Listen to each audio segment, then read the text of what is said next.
It's showtime, folks. Welcome in. Chase and Big Joe, 1025, 1063, the game here on this Monday. Hope you're having a great start to your day. He's Big Joe. I'm Chase McCabe, Dr. Crane, Nick Frazier on the ones and twos.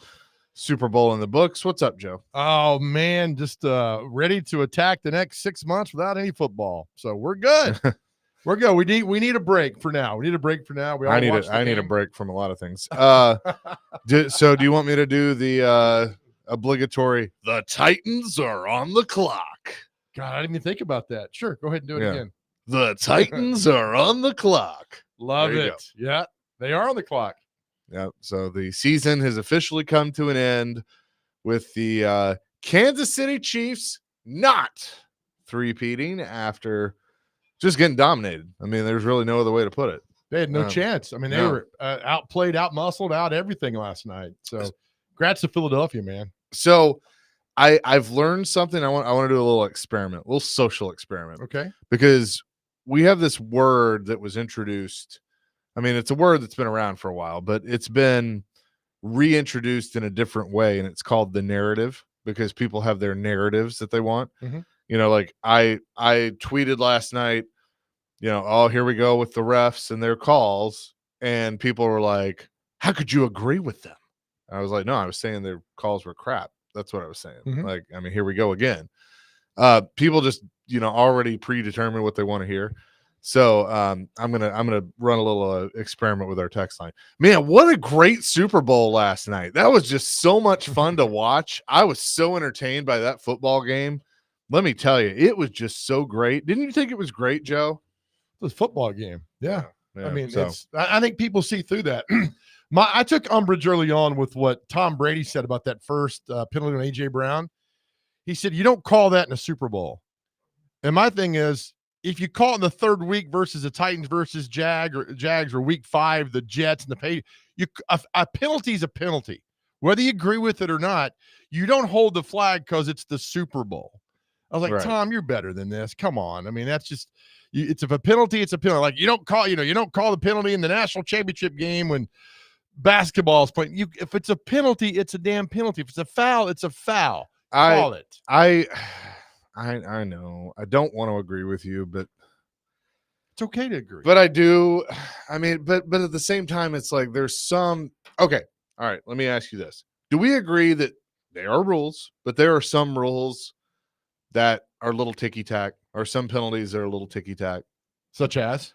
Like, you know, sometimes you get the hand fighting with pass interference. And, like, do you think the A.J. Brown call was PI? He pushed off. Yeah, okay. All right. I mean, that's I saw him push off. I get it. Right. And I've told you, pass interference, barely. They should just get rid of pass interference. Yeah. And so there's a prime example, like just getting rid of pass interference altogether. Yeah. You know, like what they do. I mean, I get it. By definition, it's a rule, but I guess I am in the boat, and we can argue about this all we want, that, you know, in a big championship game, if it's not egregious, then maybe you let it go. I disagree. But that's you know, all right. That's but like playing backyard football growing up, right? We used to beat the hell out of each other catching passes, right? Nobody complained.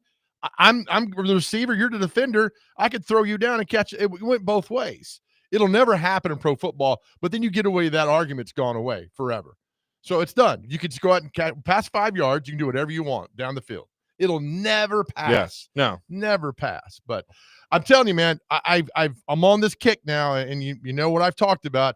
The most devastating thing in football. The most devastating thing in football is a pass rush. And you saw it last night. Hell, Mahomes had no time. Trey Smith had more tackles in the game than the Chiefs' defense did last night. Man, so my thing now, Chaser, with seeing that last night, and I'm always big on this, I think the Titans should rebuild that offensive line more first than anything else. That should be their biggest priority. And if you have to draft that way, then draft that way. Then figure it out after that. But you got to have an offensive line. Eagles had one last night. Chiefs did not. Yeah. Oh, and well, now here's the ironic part. There's somebody from that Chiefs offensive line that I want with the Titans, and that's Trey Smith. But, you know, I think Sweat or Smith, I heard PK throw out Sweat's name this morning from the Eagles. You go get one of those. I'm fine not going crazy in free agency. Sure. But if you can go get 1 or 2 pieces for that offensive line and then the rest is built through the draft, I'm all for it.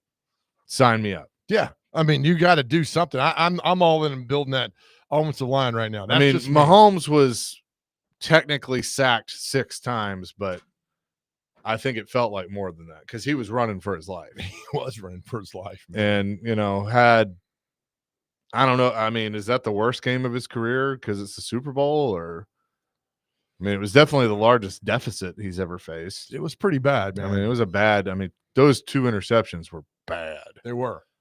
Including the game, including the one that was returned for a touchdown. Yep. But I thought so I'll tell a funny story. So I was at a party and God, is that you? Yeah. Okay. You want me to throw it against the wall? Because that's how. No, I'm just kidding. I'm about to. So I was at a party and we were talking about Reed Blankenship, being an MTSU guy. And somebody was like, can you like bet on him to get a pick 6?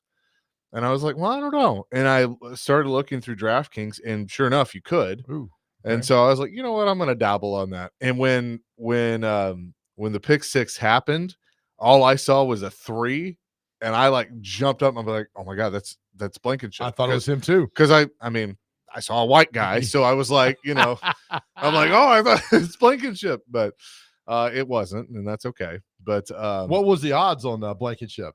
Yeah, and it was Cooper DeJean with the pick 6, like plus 550 or something like, or 5,500. It was like 5,500. It was ridiculous. So you put $20 down, you would have won over 1,000. Yeah, I put 10 to win $550. Oh man. Yeah. So I mean, it would have been very, very nice. But yeah. So I mean, the game was what it was, 40-22 the final.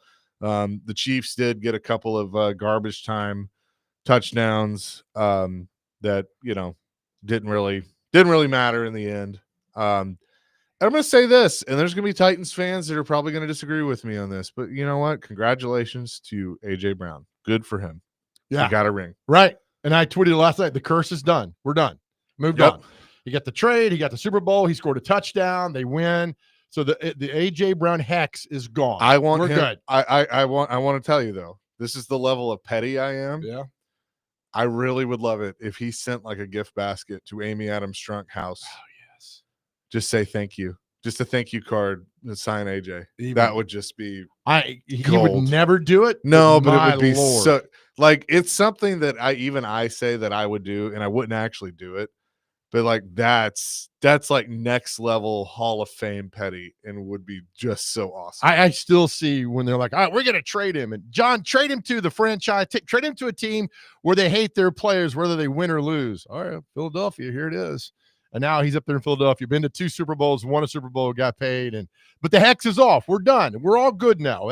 He's got his touchdown and got his ring. It's good. Now Titans can put that aside and go forward. But it's still it's still going to burn for many, many years about letting AJ Brown go. And then you go back, Chase, you look at the 21 football team that was so good and so built and so everything. They lost to Burrow and the Bengals, and then from that moment on, just went straight down. And then AJ's gone and everything else. So when you look back at the NFL season as a whole, how do you rate it? Oh, that's a good question. Same as usual. So I mean, the storyline going in was three-peat. Was would the Chiefs win 3 in a row for the first time in history? The answer to that question turned out to be no. Mm-hmm. They would not. I think the Eagles were certainly identified as one of the best teams in the NFC. Obviously, the Lions were too. One of the questions was, could the Lions get over the hump and do it? The answer to that was no. The MVP, I think, was a surprise, even though, I felt Josh Allen was deserving of it. I thought that they would give it to Lamar for the 2nd straight year and 3rd overall. They did not. I thought Barkley deserved the MVP. And that was the other thing, is that the Eagles going the season all hated each other. Sirianni, we said it on the shows like, this dude ain't lasting. Yeah, the fans halfway through the season were calling for him to get fired. And he was kind of he didn't go full on Ditka to flip him off, but he kind of had that. He was doing the Hulk Hogan, like, oh, let me hear Oh you. yeah.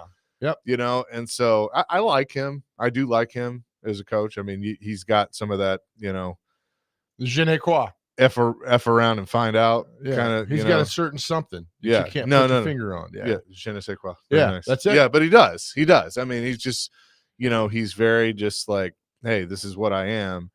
And now he's won a Super Bowl. And it's kind of funny. They put the stat up there of, you know, second Eagles coach to win a Super Bowl, Doug Peterson being the other one. Now, Doug Peterson's out of a job, his second job, but it just shows you. I mean, not for long. It That's is. just what it is. And so now, can the Eagles kind of revamp? I haven't looked at, you know, their free agency or whatever, but the odds came out right after the Super Bowl, and they're the favorite at plus 650. That defense is brutal. That defense. Brutal. Well, okay, so do you agree with, and I think it was Rex Road that said it this morning, and I was like, I got to bring this up to Joe. Do you agree with the sentiment that quarterback's the most important position? We all know that, right? Sure. By far. Yeah.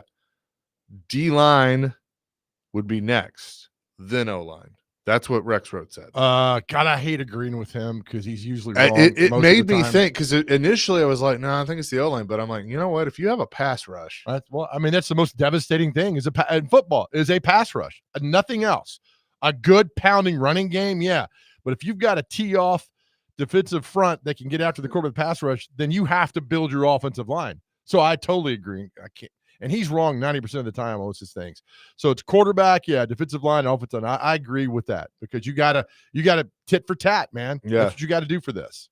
615-737-1025 is our phone and text line, driven by WilsonCountyHonda.com. Joe, that leads us into our question of the day. It is. All right. This is all the consternation last night. People going crazy.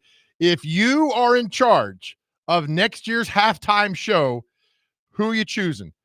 Who are you picking? You have the all control to pick whoever you want to do the halftime show. Who are you picking next year to do it when it's out in San Francisco? And last night, a lot of opinions I didn't want to hear about, don't care. Well, I do want to I want to discuss the halftime show if everybody's willing to have a discussion. I don't want to hear this like, I mean, I want to actually have a discussion on it because I have some thoughts on the halftime show. So if we can do that, then let's do go, that. baby. Coming up next, plus our question of the day. It's Chasing Big Joe on this Monday, 102.5, 106.3 The Game.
Chasing Big Joe, 102.5, 106.3 The Game.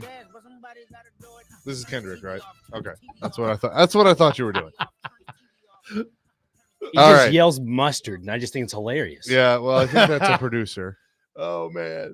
So here's the deal. Our question of the day is: who would you book if you were booking next year's halftime show? Who would you book to be the halftime show? So here's what I'm going to say about last night. I realized now I know who Kendrick Lamar is, and I like a couple of his songs. I realized that I didn't know a lot of his songs last night. Like That's okay. there were like probably 2 songs that I knew. And I thought, that apparently with the performance, there was a lot of deeper meaning and things that I didn't understand. And I think a majority of people didn't understand. And that's fine. For those of you that did, I'm glad you enjoyed it.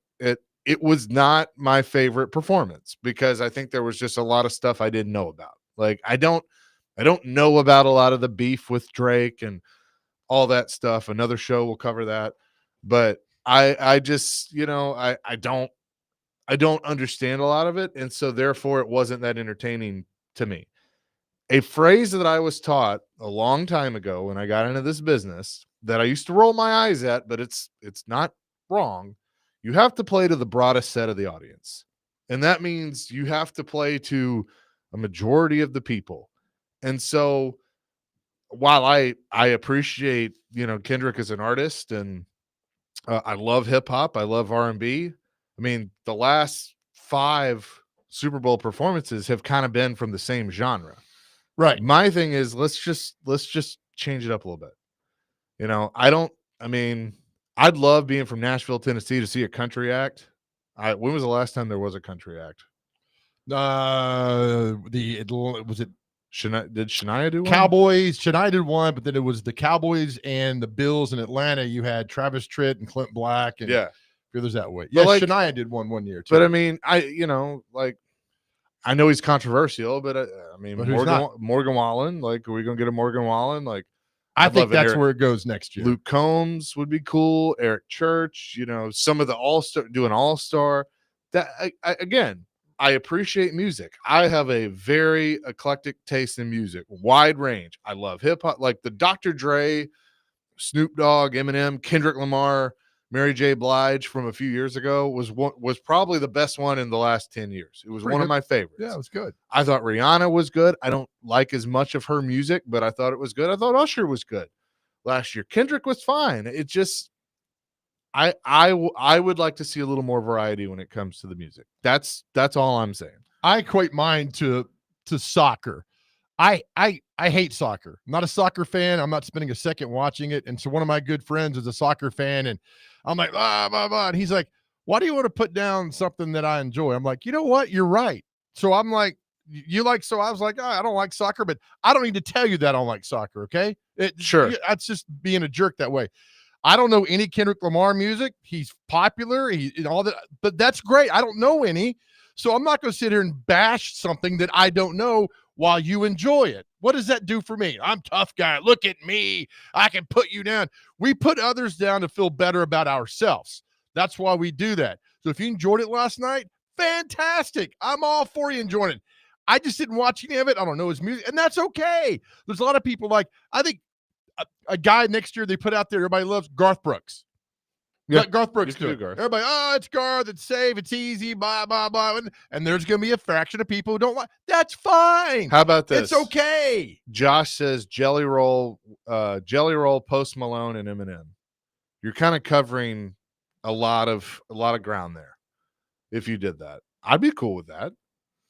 Eminem, but again, you have egos. You think Eminem wants to share this? I don't know. Well, he know. did a few years ago with Dr. Dre, and I think he did in honor of Dr. Dre because Dr. Dre's made him who he was. But I get all that. But if you don't like it, I don't need to go on Facebook and see the fighting back and forth of people like that was terrible. That was good. And when did it become so controversial? Right. Damn halftime show. Right. We will end the yelling right now. End the yelling. That's it. There's no reason to yell at each other. No. Like, it's okay if I didn't like it. It's okay if you did like it. But we live in this society now where if like I say I don't like something, it's like, well, you're a racist piece of crap. Right. No, I just didn't like it. Like it doesn't have anything to do with that. Like just so that's just my thing. I just want to see more variety when it comes to the Super Bowl. Like, when was the last time we had a rock and roll act? Tom Petty, Rolling Stones. Springsteen in 08 after the Steelers and Cardinals. I had the list pulled up. Well, I got it right here. 2010, The Who. Oh, really? So it's been that long? That's what it says on my computer. Okay. All right. Well, I believe your computer, Dr. Crane, and I Thank believe you. I just said that was more of a rhetorical. Wow, it's been that long? Yeah, no, you're good. I know what you meant. All right. So like this is what we've had. Kendrick, Usher was last year, Rihanna before that, then the Dr. Dre group in 2022, The Weeknd was good in 2021, Shakira and J-Lo in 2020, they were fine. Maroon 5, which you can kind of put, I mean, they kind of cover a lot of different ground in 2019. Timberlake in 2018, I thought he was really good. Lady Gaga, she was okay. 17, one of my favorite.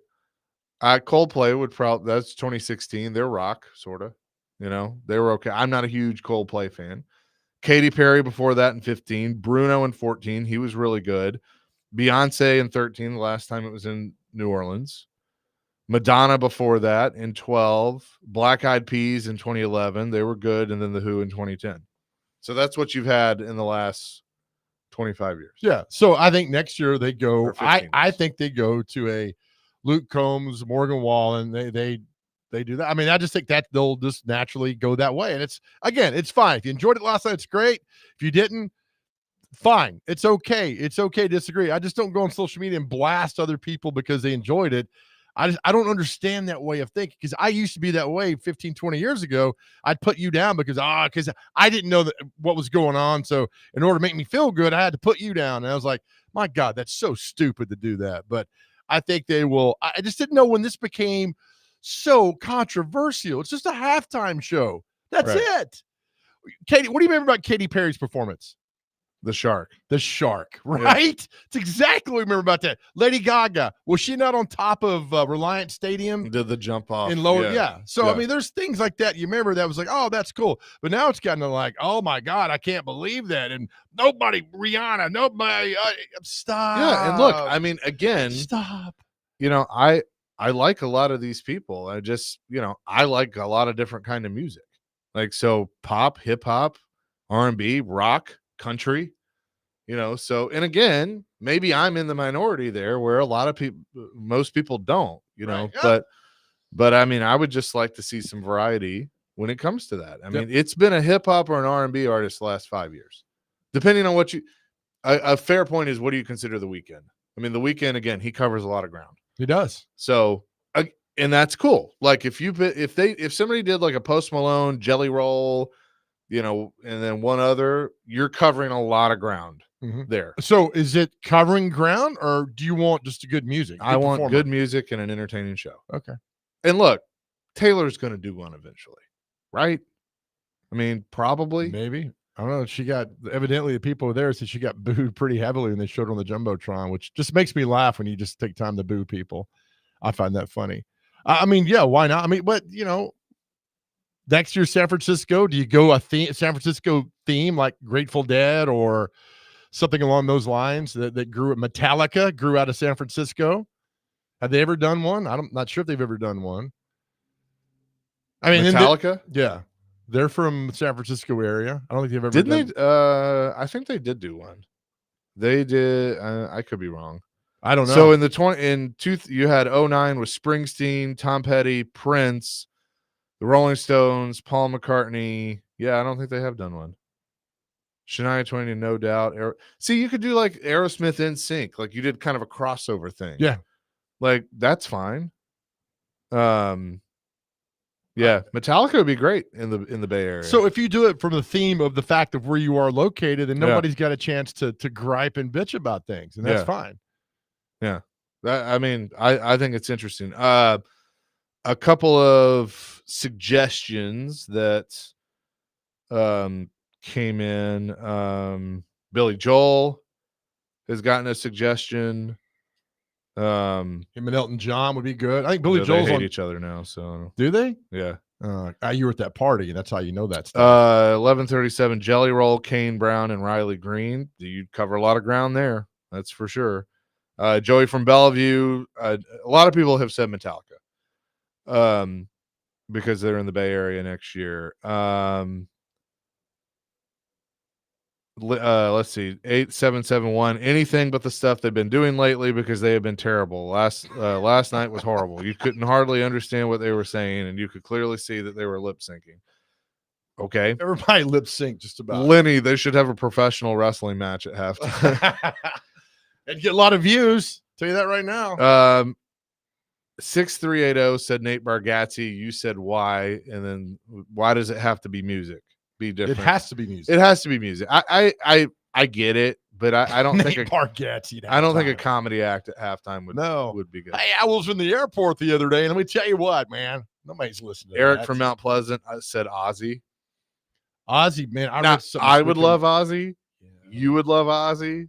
I think a majority of the people would probably not love Ozzy. Dr. Crane would love Ozzy, but you know. Yeah. Will said Coldplay. They've already done it. I don't want to repeat. I mean, we have had some repeats. Now, if they're like a guest, whatever, that'd be good. Thomas on a car phone says, to me, the best halftime show is Prince in Miami. Yeah, I agree. Oh, it's pouring down rain, and Yeah. he could get electrocuted, and he still sit out there and played. Ed Sheeran would be good. So we'll keep these coming. 615-737-1025. You should have the old Ralph Emery band. I mean, most of them passed away now. I was about to say, but aren't they? Yeah. They dead? they're mostly gone there. But no, I love the different opinions. I think that's what makes us great. But don't hate something and that's the whole thing. You hate because you don't understand, right? I mean, that's why we usually do things. Like, it's stupid. You know a song? I don't know any songs, but just don't like it. That's fine. That's fine if you don't like it. That's fine. It's okay if you don't like it. Yep. 615-737-1025. Brett Kern going to join us at 10 o'clock. Chasing Big Joe, 1025, 106.3 The Game.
3, 2, 1. It's over. The Philadelphia Eagles have won Super Bowl 59. They have beaten the Kansas City Chiefs 40-22. It's their second Super Bowl win in 7 years. What a game. What a season. What a team. The greatest Eagles team in modern history. Eagles fans, savor it and rejoice. There you go. That's how it sounded last night. WIP, I believe. It's the Eagles' flagship station as they win their second Super Bowl in their history. Chasing Big Joe, 102.5, 106.3 the game. And here's another thing. It's okay to say Super Bowl. I laugh so hard at that. People are like, the big game. It's like, no, you can say Super Bowl as long as you're not making money off that phrase. So it's okay. I didn't see the commercials part last night. I mean, were there ones that, I mean, they've gotten to be like, that stood out to me. I don't really one that stood out to me. The Harrison Ford one made me laugh because at the end of that, he's like, I drive a Jeep, even though my name is Ford. I couldn't really hear it. There was one, the YouTube TV one was funny. There was another one that we said in our group text was, I think that one won. The Bud Light one with Shane Gillis and Yeah, that Postman. was okay. Yeah. That was a funny one, but I had already that one. See, they leaked a lot of these on the internet. It'll come to me in a second. The Billy Crystal, Meg Ryan one was good. That I mean, was good. Yeah, the is that When Harry Met Sally? Yeah. The I'll have what she's having. Like that was great line of the movie. Great. Yeah. All that was good. So yeah, that was funny. But this one that just really, I'm sure I'm missing one, and that's fine. But it's a $8 million for that. And I tweeted last night. It's like, if you're a company and you got your spot coming third or fourth quarter and it's 24-0 at halftime, and it's a blowout, I just like, man, that's $8 million. Are people still watching? I mean, because when we got to the fourth quarter, I kind of tuned out a little bit. So I think you want your stuff up big time. the in that show. Instacart. It was Instacart. The Instacart commercial was with Mr. Clean running down the yeah, street. yeah. It had all the different brands, all the different brands in it. Like And it that was good because I didn't know where it was going. I'm like, Yeah. what's Mr. Clean doing down And there? and like you're thinking like, oh, is this the Procter and Gamble or whatever? Yeah, right? What is this? Yeah. So that was funny. But what's interesting is I think we had, people are always going to nitpick the halftime show, Always. but I think we paid more attention to some of the other things because the game was just so bad. Like the game was just boring, It was. I I think we knew early on, like, oh no, this is yeah. It felt different. The Eagles defense was dominating, and Mahomes couldn't even plant his foot to throw the football. They were back there so quickly, but it was pretty bad. And When the Eagles made it 17-0 at the end of the first half, I'm like, okay, 24-0 at the end of the first half. I'm like, this might be getting away, but I'm not going to rule Mahomes out yet. Then the Kansas City's first possession, in the second half couldn't do anything. I was like, this is over. Yeah, man, it was done and gone. I just didn't know. Was there a moment when the Super Bowl halftime show became contentious as it is? When we were arguing about, I don't know. Was there a moment that happened? Because everybody you talked about was, I mean, the Dr. Dre, Snoop Dogg, and Eminem. Was amazing. I think everything got contentious when Twitter was invented because everybody could sit behind a keyboard and say whatever they wanted. I really do. True to a point, but I guess like the election in 20 and we all split and COVID. And I think after that, it became like, I'm on this side. Yeah. You're on that side. But it started before that. Right. You know where the phrase meet in the middle came from? Diamond Rio. It came from New Orleans. So there was on one side of the river, another side of the river, there was a part, and I think I'm telling this correctly, in the middle that you would go and you would hash things out. You would meet in the middle. Meet me in the middle. Let's talk this out. Meet me. And it came from, it's a New Orleans phrase. Meet me in the middle from the pioneers in the late 1700s. So that's where it came from. So now we don't meet in the middle. You suck. I'm going to stay over here. Yeah. And you're like, you suck. And I'm over here. we don't come to but I had this conversation years ago, and you probably had it with your mom and dad. Like when my mom was growing up, the Beatles, like my grandpa hated the Beatles. Yeah. My mother loved the Beatles. Sure. So it's a generational thing. It's always going to be that way. Elvis. Same thing. Yeah. It goes on and on and on with all that happens like that. So it's like, but I it don't was like also, it, you don't like it, and you grow up and everything goes but on. it was also different. It could be like, I don't care for that Mississippi boy, like for talking about Elvis. Yeah. Like, I don't care for that guy. Well, I think he's talented, or I like to watch him dance. Now it's just like, you like Elvis? You piece of crap. You're going to hell. Like, I mean, it's just that's kind of how it feels. Like it's like you're the worst person in the world if you don't agree right with someone. And it's just like if you say you don't like Kendrick Lamar, people are like, oh, it's because he's black. That's exactly it. And it's Yeah. like, that's not it at all. I just don't know his music. And funny thing about Elvis is, and you can argue all day, and I don't care because I'm correct on this, he was the most important man of the 20th century. Because before Elvis, you grew up like your father. All boys grew up like their father. They went to the war, World War I, World War II. You come back, you grew up like your father. Elvis busted out of that shell. It was okay to be different. It's okay to wear the leather jacket. It's okay to be kind of creative and flamboyant that way if you want to. And it started. It took off. You can argue all you want, but in the 50s, when Elvis hit the scene, they'd never seen anything like it. We've never seen anything like it before, and we never will see anything to that impactful like that. But again, to your point, kids loved him back then. Parents hated him. And it's a generational thing that moves on and on and on. We're never going to find the perfect halftime act ever. It's not going to happen. People, as we talk about on the show, folks, 3% of you out there complain about oxygen.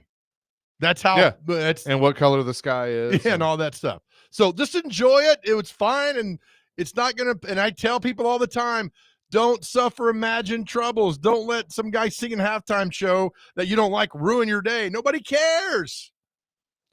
Let's go to Gino, who wants to weigh in on the halftime show. Gino, what's up? Hey, guys. How you doing? Good. Well, I can start real quick with this. I'm a 62-year-old black man, originally from Gary, Indiana, the home of the world's greatest entertainer, Michael Jackson. My son works for an entertainment management company of a real popular artist. I'll say it that way. But I'm a smooth jazz and R&B person, and I thought that halftime show was horrible.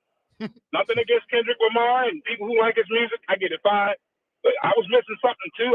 It was one of the worst I'd ever seen.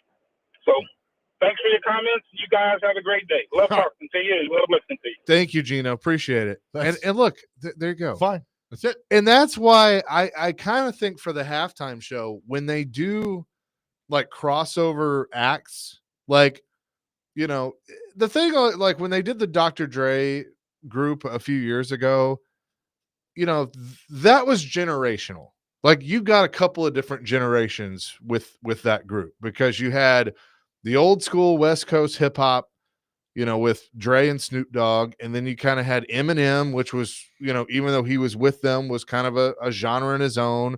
Mary J. Blige, you got some R&B. Kendrick was kind of the newer crowd. And so you were able to pull in a lot of generations. And like, even my mom, who doesn't like, she loves R&B and stuff, doesn't love rap. She even enjoyed that performance because, she like, oh yeah, you used to listen to them. And so that's what I kind of think you need. You need multiple artists that you can pull from different genres, and therefore you're going to entertain everybody.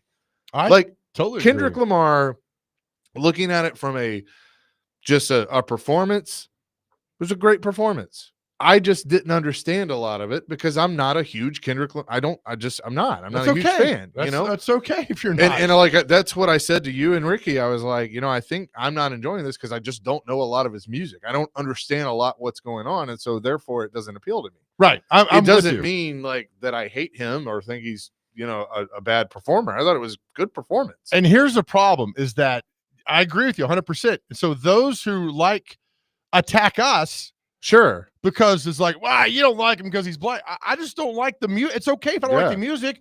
I'm sure I love Jimmy Buffett music, but I'm telling you, a lot of people don't like it, and that's fine. Sure. I don't put it on you like that. Let me ask you this before we go to the break, and don't answer this. Our question: What's the best collab ever? Music wise, collaboration. what's the best music collaboration? You talk about that being in the Super Bowl halftime show. And this is a great topic because last night my timeline was full of not Chiefs Eagles, but about the halftime show. Yeah. So it's good to discuss this and have fun with it. But who's the best collab ever? And I've got a great, not Super Bowl, but overall in music history. 615-737-1025. We'll discuss that and much more next. Chasing Big Joe, 1025, 1063 The Game.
Joe and I do this at karaoke night. 4 nights a week. You know, Ricky and I actually did karaoke this one time. It was awesome. Which one was who? I think I was Dolly. I can I see don't know. that. I don't know. I just whatever. Islands of the Stream. So is this your answer? No, it's not. Chasing Big Joe, 1025, 1063 The Game.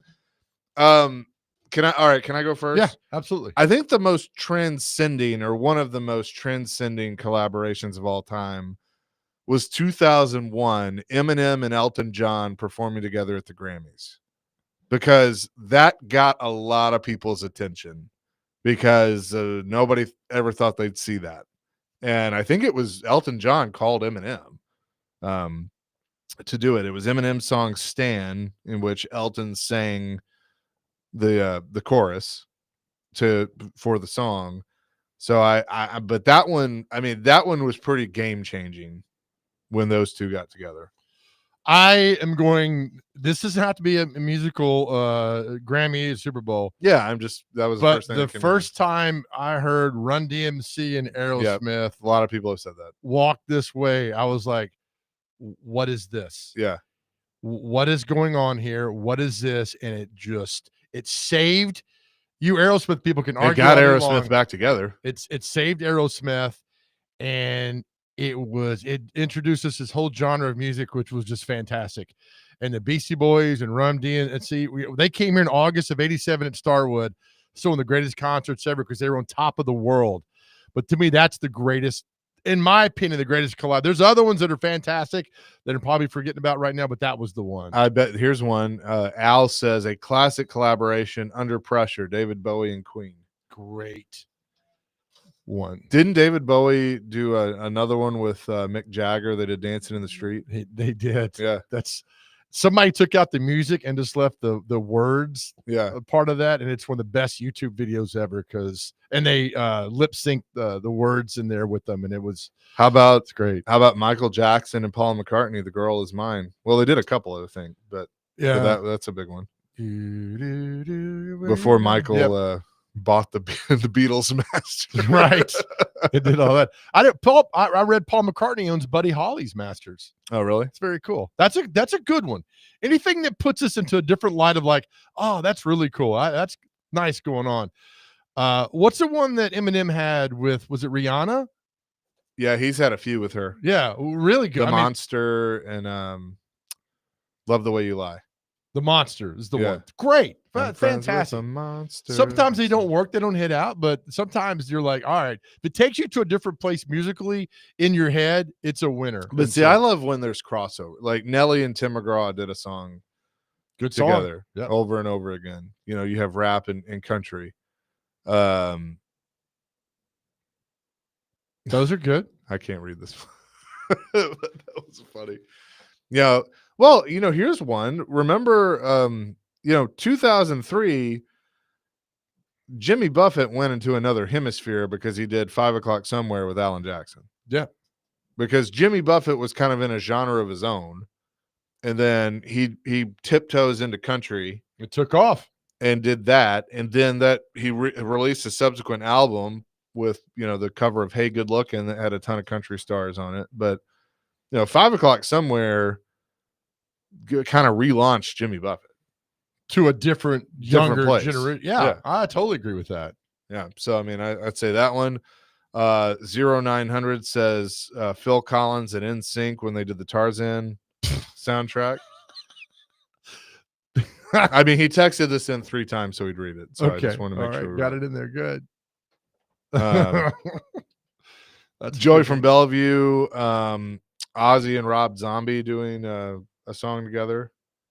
I mean, that's the same kind of, but you're talking about, but Aerosmith, like it was when did Aerosmith, and it was 86. So it was a year before I was born, but like, I know all about that because I loved Aerosmith. Yeah. And then, I love Run DMC too. Cause like I go through stages with my music where I'll be kind of like, might be on a country kick for a while. Then I might go get on a classic rock or a classic hip hop, or, I just kind of bounce around. And I do this thing called, I listen to, now they're all on my phone now, but I listen to full albums, and, because you can really kind of see where the artist was at in their life at the time. Right.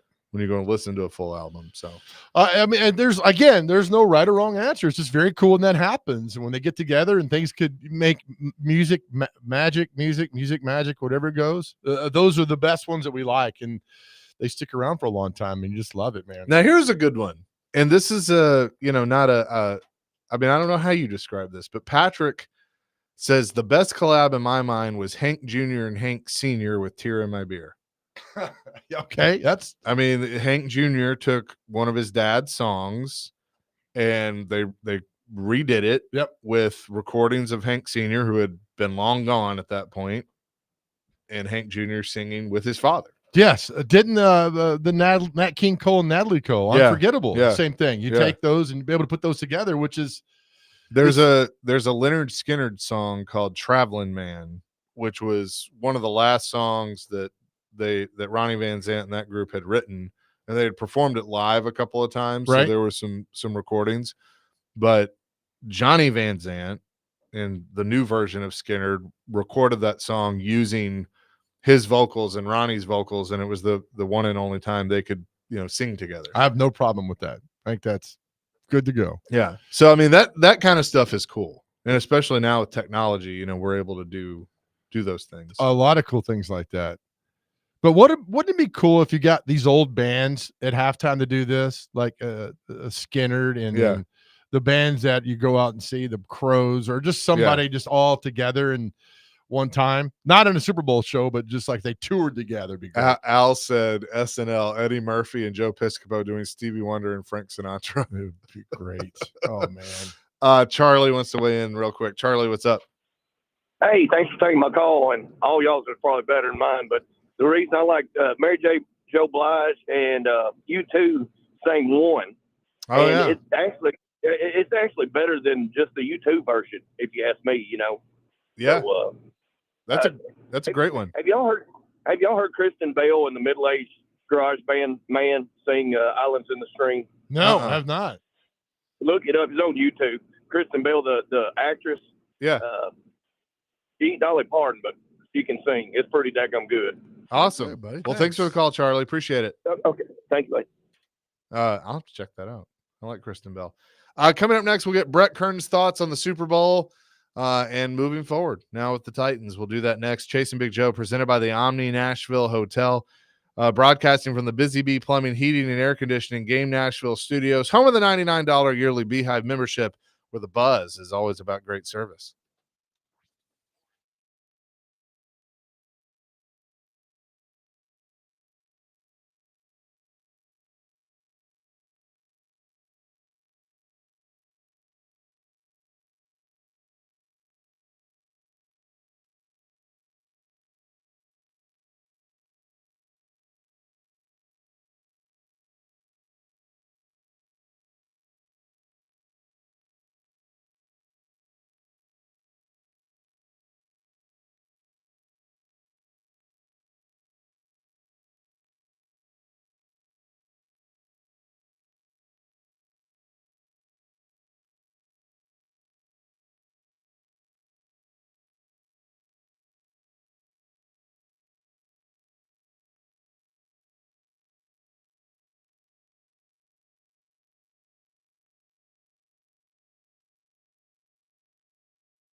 Hour number 2, Chasing Big Joe, 102.5, 106.3, The Game here on this Monday.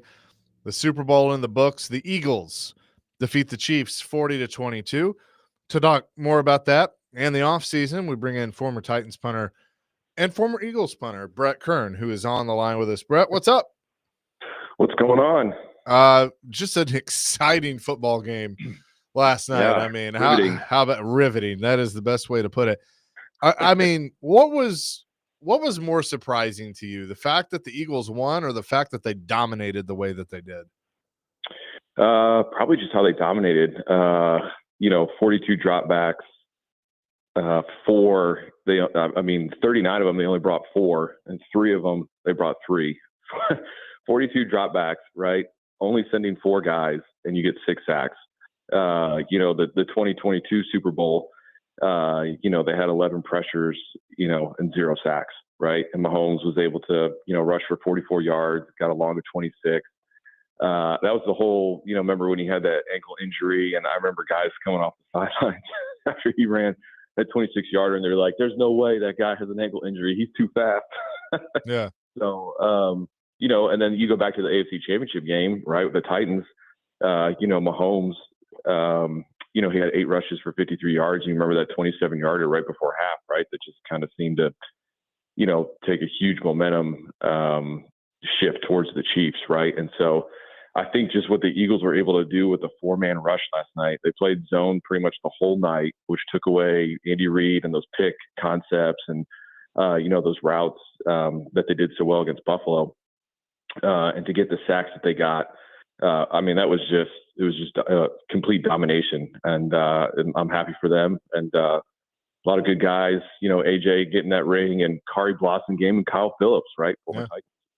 Yeah. Oh, I forgot that Phillips was on the practice squad, but AJ specifically, I mean, he had some pretty key plays. Obviously, had the touchdown last night, right, but he had some pretty key plays in this game to help them win that championship. I mean, it just shows, and I know Titans fans were bummed probably, but also happy for him at the same time. It shows what he can do, Brett. Yeah, and that's just like I said. I think we've talked many times throughout the season. It's like that's just the business of football, right? Guys go somewhere else. Derek goes to Baltimore. AJ goes to Philly. Some guys that you probably thought were going to be here for, Derek probably longer. AJ obviously longer than what he was here, but that's a part of the business, and he's a great receiver. You can think what you want about the first. Kind of fade route that they threw, and him kind of pushing off, hands on the face mask, but he's just he's a great receiver. I don't know how else to say it. And you look at what they did last night. The Chiefs were able to to hold Saquon to 57 yards rushing. I mean, you would have thought, hey, Saquon 25 for 57. Oh, Chiefs have this no problem, right?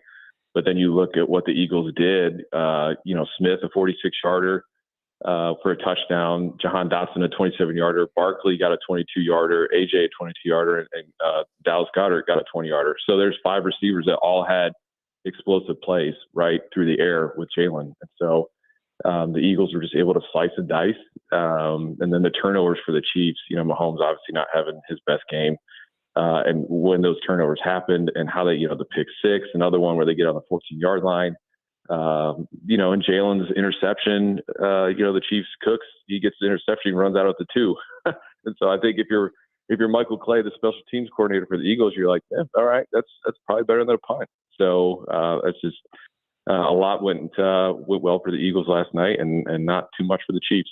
We're talking to Brett Kern here on the Chasing Big Joe show, who spent time with the Eagles in 22. Last night I was reading some of the quotes. They were talking to some of the defensive guys about, bringing the pressure. And there's like, this is how we practice all year long. Our practices are almost more difficult than the games. I'm thinking, well, Brett Kern has witnessed these practices. What was practices like when they made that Super Bowl run in 22? Was it intense, or was it like guys going through the motions and saving it all for Sunday?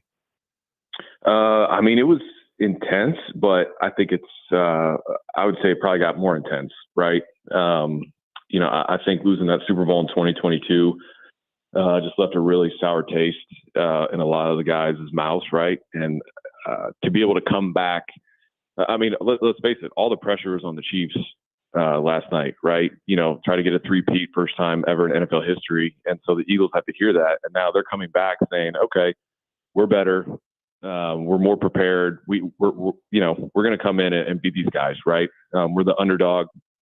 And now we can get payback for kind of how that game went down the last Super Bowl that they played against the Chiefs, right? And so I'm sure, throughout the year, those practices probably got more intense and more intense. And, it's like there's a lot of good guys out there on that Eagles team. And there's a lot of guys that, like we were talking about their family, right? And they argue, they disagree, like family does, right? But really at the end of the day, I mean, they can come together and play. And when that happens, that's what happened last night. Somebody put out a thread last night, and I can't find it now, said if you just followed the Eagles headlines throughout the season, you'd have thought this football team went 2-15.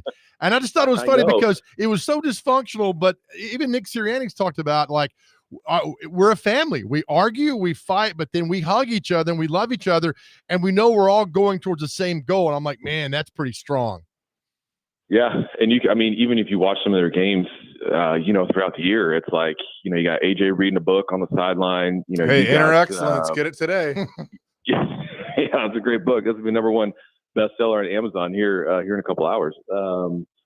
But you got Coach Sirianni and guys kind of getting into it on the sideline. They're just passionate, right? You have the whole feud with AJ and Jalen, like, you're not throwing the ball, this and that, and people want to just kind of pick them apart. But they don't know what happens, closed doors, right? The conversations that are had, right? And they air how they're feeling, right? And, at the end of the day, they just come together. They ignore all of that, right? Because they have one common goal, and that's to win a Super Bowl. And I think, to get another chance against the Chiefs, I think made it even that much sweeter. Brett Kern is with us, former Titans punter. So now that you see this, I mean, I think what we saw last night was how important a pass rush is and how important an offensive line is. And the Titans don't have that. I mean, they don't, and they haven't for a while. So I think Titans fans walked away from the Super Bowl going, okay, yep, know the game plan. But you also saw what a quarterback can do for you too. And Jalen Hurts is not the best quarterback in the league by any means, but he had all the pieces and he was able to put it together. So kind of relating this to the Titans, I think it's pretty simple what the game plan needs to be, right? Yeah, I mean, the game is won in the trenches, right? The Eagles, what they were able to do, obviously with that 4-man rush, it allows you to do so much more on defense, right? How you're doing your coverage in the secondary, all that kind of stuff, and to be able to win with a 4-man rush is, I mean, Vic Fangio is probably like, this is cake, right? This is really nice to work with. And then obviously on the Chiefs, like they had issues kind of all year. They were moving guys around. Guys were getting benched because Andy Reid wasn't necessarily trusting them. And this is what happens, right? You look when the Chiefs lost, to the Bucks in that Super Bowl, the same thing kind of happened, right? That I think that was more injuries that year, but still, you had guys shuffling around. Who's going to play right tackle? Who's going to play left tackle? The center's out, right?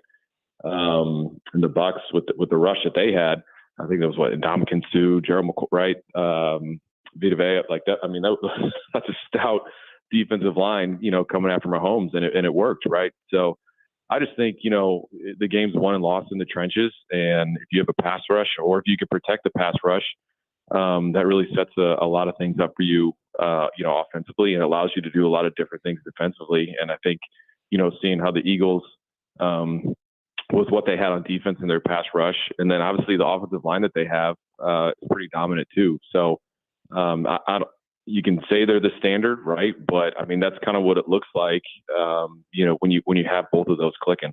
You know what, Brent, one of the things I'm hearing this morning I can't stand is like, wow, now the Eagles gave us the blueprint for, taking down the Chiefs. Throughout football history, if you get pressure on the quarterback, you disrupt everything that they're doing. So this isn't nothing new, just a brilliant game plan and guys getting back there and harassing Mahomes. I don't think Philadelphia did anything we've never seen before. They just executed it perfectly last night. Yeah. I mean, that's right. I mean, it's, it's kind of like when we were on the AFC Championship run. We go to Baltimore and you just completely shut down Lamar Jackson, right? And the whole run game. Like when you do that, right? If you can run the ball, if you can protect the amount of time you give for your quarterback, right? And then on the opposite side, if you're pressuring, and obviously with only 4 men, it's just like that's what it is. It's not just because it happened against the Chiefs, but yeah, that's the blueprint overall. It's just that the Eagles executed it really, really well last night against the Chiefs. So, which team, Brett, does it hurt more that you were on the 19 squad or the 21 squad? You're a game away from the Super Bowl in 19. You're the number 1 seed in 21. I think there's a strong argument for both. Gosh, I think both hurt. Like, can I just say both? Yes, you can. Because I think 19, the 2 games that we won on the road in New England, at Baltimore, we just had a lot of momentum going into Arrowhead, which is a tough place to play, right? And knowing that the Chiefs won the Super Bowl that year, that was pretty tough. And then 21, to have that season that we did, especially all the injuries, and to get the number 1 seed, knowing that, hey, you win, 1 home game at your place, you're hosting an AFC Championship game, which I think would have been an unbelievable experience to experience. So both kind of sting equally, but both kind of, they sting in a different way. So yeah, I'm gonna go with both. It's a fair answer for sure. Brett, appreciate it as always. We will get hot and heavy in the off-season talk because it's hard to believe that free agency is a little over a month away, and then we got the draft obviously a couple of months away, but it's going to be here before we know it. Oh, just can't wait for the combine talk. Can't wait to see how guys, run and throw in shorts and a t-shirt. Underwear Olympics, baby. Y'all have a good one. You too. Thanks, Brett. Appreciate it. Brett Kern, former Titans punter, joining us here on the program. So we ask this question now. Okay. After the Super Bowl is done, do we think the Titans are ever going to get back? It's a great question. January 2000, the 1999 season. That was the last time. That was 25 years ago. So the question is, will the Titans ever get back to the Super Bowl in your lifetime, in our lifetime? Okay. It's a very simple question. I like it. We'll discuss that coming up next. Chasing Big Joe, presented by the Omni Nashville Hotel, 102.5, 106.3 The Game.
Chase and Big Joe, 102.5, 106.3 The Game on this Monday. Appreciate Brett Kern for joining us. Will the Titans ever return? I'm not even asking if they're going to win. Will they ever return to the Super Bowl? It's been 25 years since they made their one and only appearance in the Super Bowl. Since that time, they have made 2 additional appearances, right? 2 additional appearances in the championship game. 2000 and 02 and 19. So 3. Yeah. Well, yeah, I was saying since the Super Bowl. So yeah. 02 and 19. I don't go by when the Super Bowl's played. I go by the season. No, I understand that, but the 99 season. You're correct. They Yeah, did not that's make what the I'm next saying. year. Right. I'm so stupid. Yeah, that's what I'm saying. I get confused because the 2000 team was better. 02 was Raiders, and John Simon dropped the kickoff Yep. return. and then they didn't go back until 19. Correct. I'm so sorry. You're right. Because Yeah. they lost in Yeah. 08 to Derek Mason, the Ravens. Yep. And then they, Right. yeah, then 19. Yeah. So, will they get back? I mean, it's if you're going to say in your lifetime. I mean, obviously there's a little bit of an age difference with us here, Yeah. so I got a little more maybe, but I think I'll be dead in 15 years. I hope not. I think I'll die at 71, which is fine. I've lived a complete life. That's fine. I don't think they get back as long as Amy Adams is in charge of this football team, Yeah, because she traded away Joe Rexrode. She traded away AJ Brown, yep. the best receiver the franchise has ever had, and he just continues to get better and better and better. Things like that do not get you to the Super Bowl. You're Yeah. farther back or further back right now than you've ever been, and you got a long way to go. So I don't think they get to the Super Bowl in my lifetime. I don't. I really don't. And I know you could flip around one season, Rams 98 to 99. There ain't no Kurt Warner walking through that door. There ain't no Greatest Show on Turf ready to go. Marshall Faulk and No. those guys. But I mean, the thing is, you have the number 1 overall pick, and the way the system is designed is that you're a bad team, so therefore you get a high draft pick, and you're supposed to use that to improve your team. And so, based on that, whether they trade out or they stick and pick or what have you, they are on paper supposed to get a player that's going to make their team better. The problem is that I don't have the trust. And look, Mike Bergonzi's new. He's coming from a winning organization. So maybe he's going to bring something in, and the people that have been here that have screwed all this up can shut up and listen and actually hear how a winning organization is built. If that all happens, then this could be a completely different conversation. But there's no evidence that has shown me that that's going to happen. Correct. And, you can say, well, they did get to the AFC Championship game with Ryan Tannehill as quarterback in 2019. They did. And who'd they lose to? The Chiefs. Mahomes, yeah. Yeah. So, I mean, that's all well and good, but you're basically what you're expecting to happen is you're going to find the quarterback that's a franchise quarterback. Yep. You're going to build an offensive line that's going to protect said quarterback. You're going to get a pass rush that's going to get to the opposing quarterback. And then you're also going to have offensive and defensive weapons with receivers in the secondary, the backfield, all that stuff that's going to make that quarterback's job easier.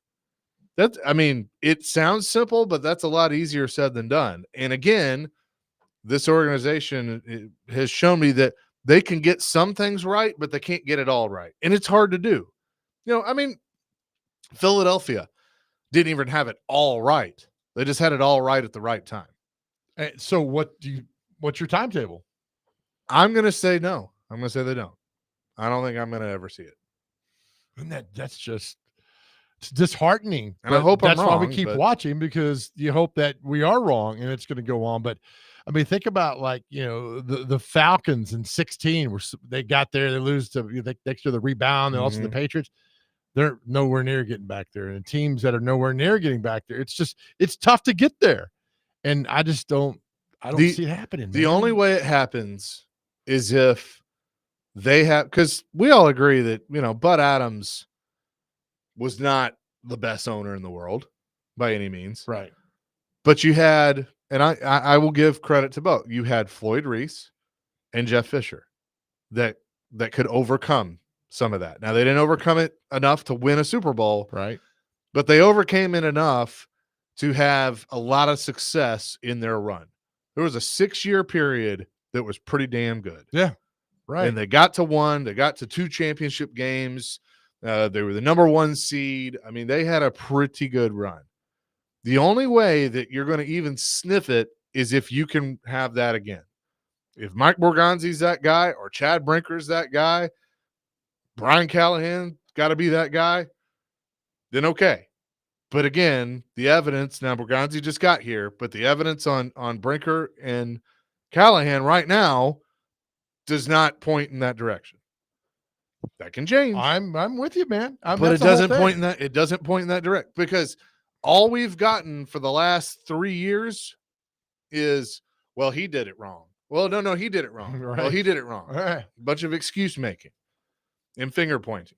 That's it. You're right. I mean, the thing is, you can overcome bad ownership, but you have to have the right people and luck up on getting the right people to do that. Yep. And that's the thing is that, and look, there's a lot of luck involved. You got to draft correctly. It's a few free agent pieces here and there, and they've shown they haven't been able to do that in the last 4 to 5 years. Yeah, And that's like, the worst part. You tell me if I'm right or wrong on this. The Hunts weren't exactly viewed as the best owners in football.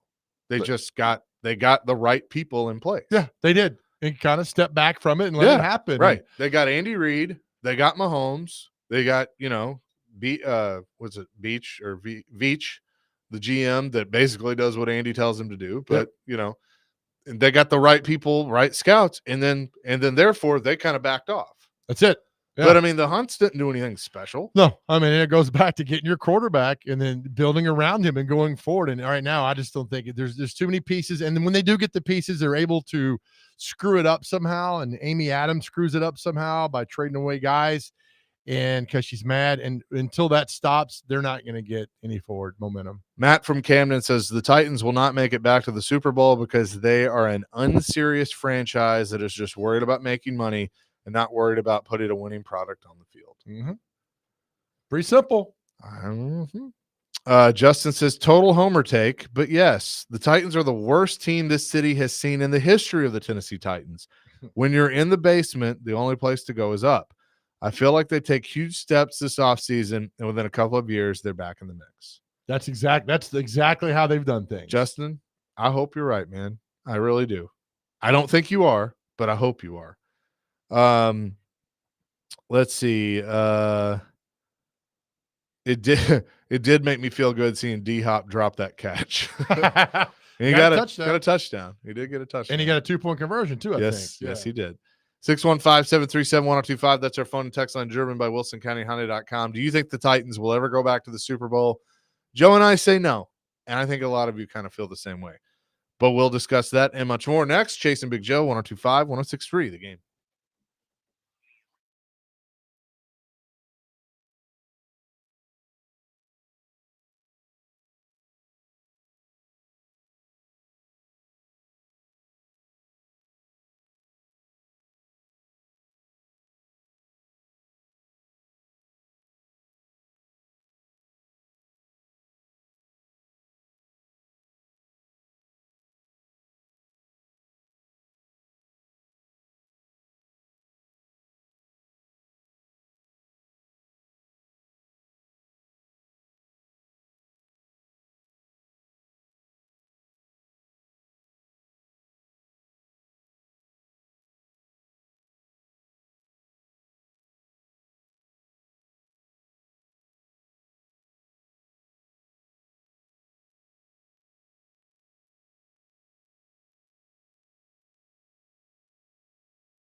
Chasing Big Joe, 1025, 1063 The Game. Nashville's best deal this week is 312 Pizza Company in Germantown.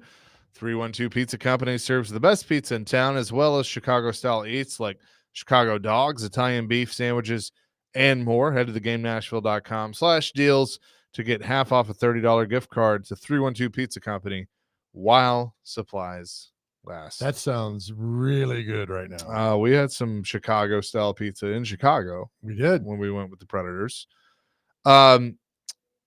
Congratulations to Reed Blankenship, Blue Raider, MTSU. I know they're very proud of him. And in the stat last night that I saw put out there by Blue Raider Athletics, this is the 6th straight Super Bowl championship by a Blue Raider. It's pretty good. It's pretty awesome to think about. Richie James in that group, Various several others. Ward, yeah. Yeah. So Reed gets him a ring and in his 3rd year. Yeah, because he's played 2, right? Yeah, he was in 3 the years. I think that was his rookie year. Yes. When he was in the first one. But pretty cool to hear them. Maybe we'll catch up with Coach Stock this week or that's or a Reed great or- story. I mean, the guy basically walked on Yeah. as an undrafted free agent and made the team with 3 other guys in 2022. And then his big thing was he intercepted Aaron Rodgers on Sunday Night Football when they were driving down the field, and that was a big deal in 22. So good for him, man, to get there and get the ring and for all that. I tweeted last night to you. I texted you guys last night. It's got to be an amazing feeling to score a touchdown in the Super Bowl. Sure. Just got to be. Yeah. Because you go back to Pop Warner and Pee Wee and middle school and high school and on, and to score a touchdown in the biggest sporting event in our country, and nothing comes close, is an amazing thing. So, Well, like I was thinking about this last night, so Cooper DeJean scores the pick 6, right? And it's like immediately I'm thinking, here in 10, 15 years, whatever, somebody's like chilling at his house and like he's got, his jersey and like all this stuff hanging on the wall. And then on a shelf, there's a ball that, the equipment guys probably label for him, but like pick 6 ball from the Super Bowl. And it's like, I mean, come on. like, you don't realize how freaking cool that is. And you're a rookie, Yeah. and that's happening to you. You're a rookie. And it was his birthday. And it was just like, Bingo. Yeah. Did you saw the odds for next year? Are they out already? We're the Eagles number 1, basically. yeah, plus 650. Plus 650. And did the Chiefs? I mean, look, Chiefs looked bad last night. And I mean, they're still there. Hang on, I'm pulling them up. All right. So, well, these are different now. So the what I just pulled up from the New York Post has the Ravens and the Chiefs at plus 650, and then the Bills, Lions, Eagles all at plus 700. so it's the same Basically, the dance same, partners. You remember what we did back in August? We gave you 5 teams or the rest of the league. Yeah. And we had, and the 2 we had were the Chiefs and the Eagles. Yeah. And that's the way it's going to be right now. Until somebody can crack in there and get it done, they're going to be back again. The two-tone blue, 200 to 1. Are they last? The Giants are 250 to 1, according to this. The Raiders and the Titans are 200 to 1. Panthers, Browns, Colts, Jags, Saints are all 100 to 1. Patriots, Jets, 75 to 1. Cardinals, Falcons, Steelers, 60 to 1. Cowboys, Dolphins, Seahawks, 50 to 1. Bears, Broncos, 40 to 1. Texans, Vikings, Bucks, 35 to 1. Chargers, Rams, 30 to 1. Packers, Commanders, 20 to 1. Jeez. Bengals, 16 to 1. Mhm. That group right there, Somebody breaks into it. you could put a little pizza money on that Okay. if you want to, if you're feeling good. 49ers are 14 to 1. So I don't think they're back. And now Debo wants a trade. Yeah, they're done. But Bengals, Bengals. Packers, Commanders. I'm not gonna say they're gonna be there, but like if you wanna dabble a little bit, that's not a bad area to dabble in. If they could, to me, the Bengals are the one. If they could get a Yeah, few the pieces Bengals are around definitely the Burrow, one. they are. You bring back. Just get them an O-line. Like you've known the answer to this for years. This is what I don't understand. Like everybody kind of looks at the Bengals like, what do they need? An O-line. Just go get him an offensive line and you're good. Like if Higgins is back, which I don't know if he's going to be, but if he's back, Right. you have Chase and Higgins. You're back. I mean, you did fine with Chase Brown as the running back. You kind of had a back by committee. Yeah. I mean, everything else. What about Chase and Huggins? Those go. Yeah, I go like good. that. That's good. So if you're Trey Smith and money's the same in Cincinnati and Nashville, where do you go? Nashville, go home. Yeah. I mean, well, if money's the same, then you're probably going to Cincinnati because you're going to have a better chance to win another ring. You're the better chance But- to win a ring. But if you want to go home, then It's only 3 hours away. right. No, Get Ricky Four to and a drive you up and back and forth yeah, I'm sure he would to do that. Take Uber Trey Smith. To It's a Cincinnati. good question. I will be curious because like we can sit here and say, okay, go in on Trey Smith. I don't think you need to do a ton in free agency, even though you got the cap room. right. But you have to do some, right? So go in on Trey Smith. But knowing them, they won't. They'll just, they're gonna and it may be they might look at it as I can get a guard in the 4th round, which is how Floyd would look at it. Yep, And that's right. and that's not necessarily the wrong move. But they have so much work they got to do. I mean, if they depending on what they do at 1, that's going to dictate the whole plan, I think. And I think that if they can, a quarterback isn't, to me, they get a bridge quarterback, but build that offensive line, man. It just Yeah. build and have something strong and go from there and building blocks. You can't build the whole team together at one time, build different position groups and get it going on. And they got to do that, man. After watching last night, what's going on and seeing things, there's just and that's a thing, man. You were so close in 21 and yet you're so far just 3 years later. And it's just, it really drives you crazy how Yeah. far they've fallen. Yeah. I mean, here's the thing that I've complained about probably every year, and nobody's going to listen to me. But why is free agency before the draft? Sport, it's reverse. It's the draft and it's free agency. Would it That's a not good make point. more sense to have the draft first? I never thought about that because it's always been before the draft. And I mean, I Yes. get it. They want to spread this out. Like, let's do the draft in May, which most leagues, they do the draft, shortly after the season ends.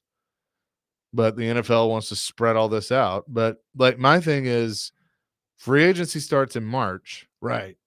and then you got another month and a half until the draft. I don't know. I've just never really understood. Was it that. March? When is it? 17th, 19th? Somewhere in If I there. can hit my microphone yet again. Yeah, just one more time. If you could just Right. It's how you're live. I smacked the mic around. Yeah, I guess I've never thought about it that way. The fact that the draft comes late April and everything in March, I don't think they would flip it around because you get the combine, you get the pro visits during March and everything else. So I got no problem with it. To me, it's fun because I'm just used to it. It's all the way it's always been. So I'm used to it. I don't mind. it would just make more sense to me if they reversed it. But Well, they what is won't. baseball? Baseball does the draft in the middle of their season, Right.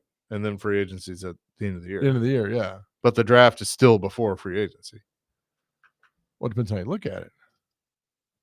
I mean, it's in the middle of the year. Yeah. So, Right. And So it could be the draft then. I mean, it could No, be first what- in the draft. Yeah. I mean, the NBA does the draft. The NBA and the NHL are very similar. They do the draft pretty much right after the season ends, and then free agency is right after that. For the NHL, it's like 4 days, right? July 1st. Yeah. And the draft's like June 25th. Yeah.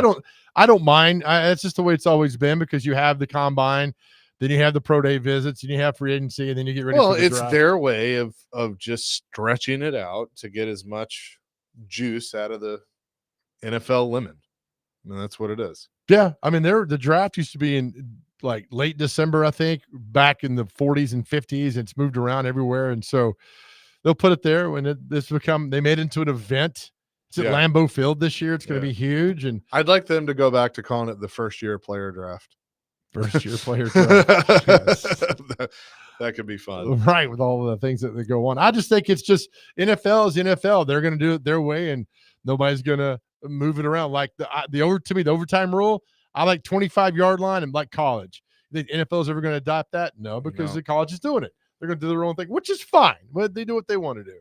All I know is now that the Super Bowl is in the rear view mirror, engines fire at Daytona this week. So that's all I know.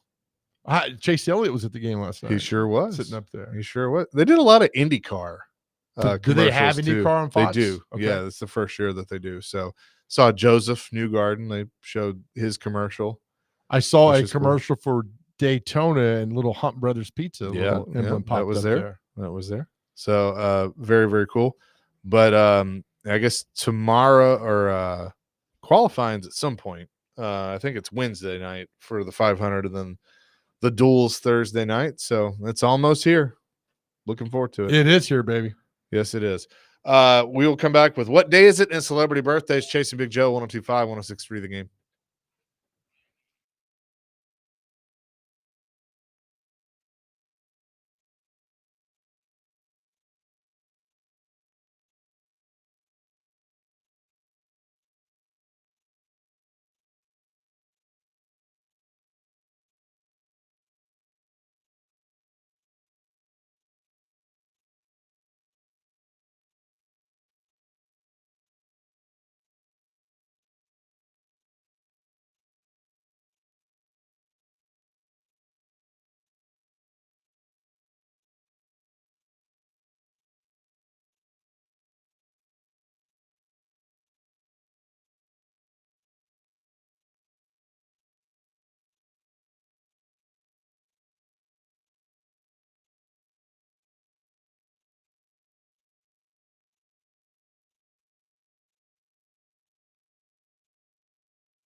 Chasing Big Joe, 1025, 1063, the game here on this Monday.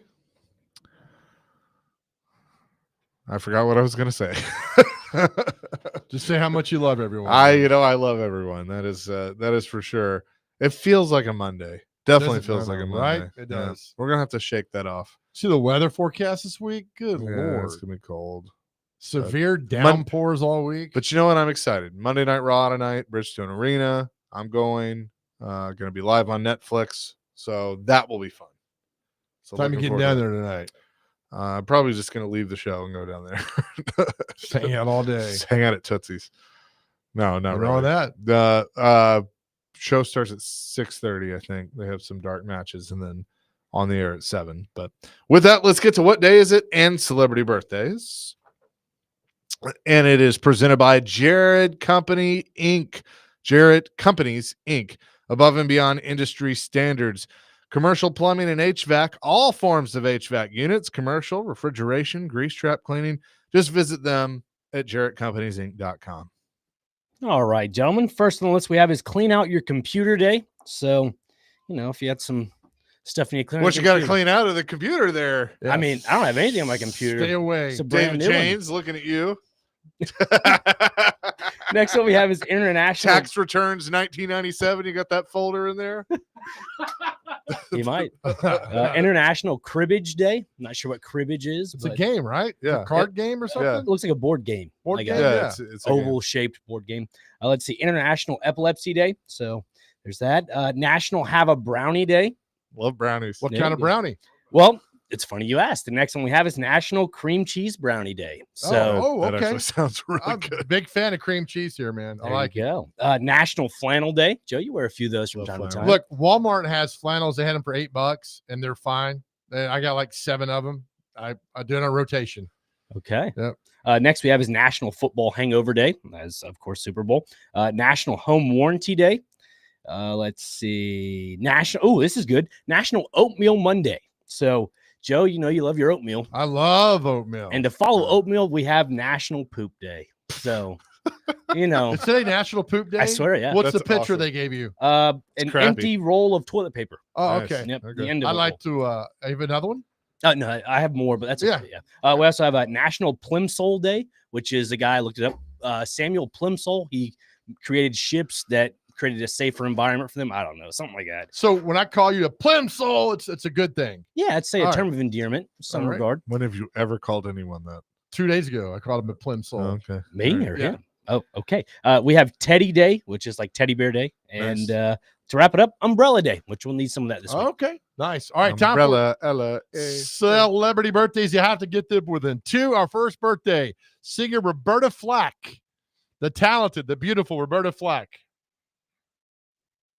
81. 80. 88. Mm. Actress Laura Dern from Jurassic Park. Yeah.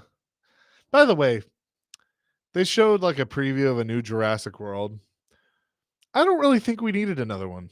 The last one was awful. Yeah, I think we can be done now. They call it the rebirth. Yeah, I don't Just say like Jurassic Park. We needed the money. yeah, no. Part we don't, 7. We don't like we don't need another Avengers. We can move on. I'm gonna say she's 63. 65. 58. Elizabeth Banks, who was great in the 40-Year-Old Virgin. Elizabeth yeah. Banks. 59. 50. 51. Dr. Crane's on top. 1-0. Don't know who this is. Let's see. Oh, actress Emma Roberts, Julia's niece. Emma Roberts. 38. 34. 34 exactly. I would have missed that one by a mile. Dr. Crane's up 3-0. Go down here some more. Good job. The great actor Robert Wagner. Oh, Robert Wagner from Heart to Heart. yeah. I'm gonna say 90. 84. 95. Yeah. Close, man. Let's see here. Also was in the Austin Powers movies. He was number Number 2. two. Yes. Good Morning America co-host George Snuffleupagus. How old is George Snuffleupagus? 63. 59. 64. 3-1. Chase is on the board. Let's see here. I love because I get to read these actors and famous people at the same time that you guys get to. All right, time for the little sports people. Mark Spitz, U.S. Olympian. The swimmer? No, track star. The swimmer. Swimmer? Yeah. Okay. Mark Spitz. There's only one. Never mind. I see what Oh you my did there. gosh. 58. 65. 75. Oh. Greg Norman. 85. 80. 70. Oh. The guy you should not follow on social media, Lenny Dykstra. 64. 65. 62. It's now 3-2, Dr. Crane. Daryl Moose Johnston. Okay. Former Cowboy. Let's say he's 61. 58. 59. Dr. Crane is closer, 4-2. Ty Law, former New England Patriot cornerback, Ty Law. 50. 52. 51. That's a push. We're down to our final two. Dr. Crane's up 4-2. Former Nashville Predator, Mike Ribeiro. 40. 42. 45. Our last birthday, and Chase, you have a chance to tie.